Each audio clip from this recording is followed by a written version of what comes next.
దేశంలో ప్రకంపనలు సృష్టిస్తున్న Delhi liquor scam కేసులో బెయిల్ మీద విడుదలైన బీఆర్ఎస్ ఎమ్మెల్సీ కేసీఆర్ తనయ కల్వకుంట్ల కవిత హైదరాబాద్ చేరుకున్నారు. ఢిల్లీ నుండి ప్రత్యేక విమానంలో శంషాబాద్ ఎయిర్పోర్టుకు వచ్చిన కవితకు బీఆర్ఎస్ శ్రేణులు అడుగడుగున ఘన స్వాగతం పలికారు. ఎయిర్పోర్ట్ నుంచి బీఆర్ఎస్ శ్రేణులు కార్ల ర్యాలీతో బంజారాహిల్స్ లోని ఆమె నివాసానికి వెళ్లారు. అక్కడ బీఆర్ఎస్ శ్రేణులు అభిమానులను ఉద్దేశించి కవిత మాట్లాడారు. నేను ఏ తప్పు చేయలేదు, ఎప్పటికైనా న్యాయం గెలిచి తీరుతుంది. నేను ఎలాంటి తప్పు చేయలేదు కాబట్టి ఏదో ఒక రోజు నిజమేంటి అనేది తెలుస్తుంది. ఆ రోజు వరకు నా పోరాటం ఆగదు. కేసీఆర్ నాయకత్వంలో పోరాడతా, ప్రజాక్షేత్రంలో ఇంకా బలంగా పనిచేస్తా. ఇక నుండి బీఆర్ఎస్ కార్యక్రమాలలో చురుగ్గా పాల్గొంటా.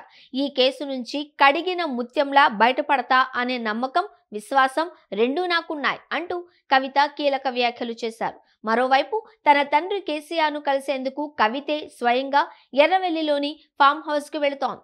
అంతకుముందు ఢిల్లీ ఎయిర్పోర్ట్ లోను జై తెలంగాణ నినాదాలు చేసిన కవిత ఎవరెన్ని కుట్రలు చేసినా ఎప్పటికైనా న్యాయమే గెలిచి తీరుతుంది అంటూ కమెంట్ చేశారు.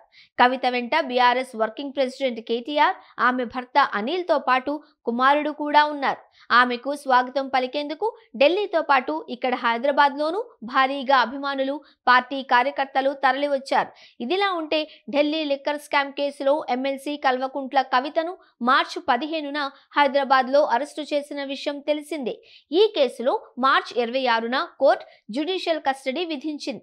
అప్పటి నుంచి రిమాండ్ ఖైదీగా తిహార్ జైల్లో ఉన్నారు. బెయిల్ కోసం ఎన్ని ప్రయత్నాలు చేసినా విఫలం కావడంతో చివరికి హైకోర్టును ఆశ్రయించడంతో 5.5 నెలల తరువాత కవితకు బెయిల్ వచ్చింది. షరతులతో కూడిన బెయిల్ ను కవితకు సర్వోన్నత న్యాయస్థానం మంజూరు చేసింది.